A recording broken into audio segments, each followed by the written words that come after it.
Today, we will delve into the topic of WhatsApp and explore a feature that enhances privacy, locking chats. Let's begin with the steps. Firstly, launch the WhatsApp application by tapping on its icon. Subsequently, locate the specific chat you wish to lock. Swipe left on that particular chat and tap on the 3 horizontal lines, which will reveal a menu. Within the menu, identify the option labeled Lock Chat and tap on it. Please note that you may be prompted to authenticate your identity using your fingerprint or Face ID. This serves as an additional security measure.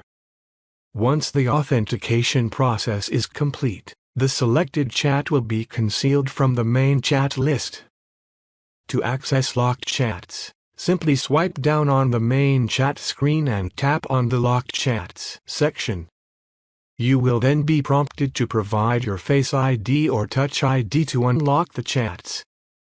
By implementing this simple yet effective procedure, you can significantly bolster the privacy of your WhatsApp conversations.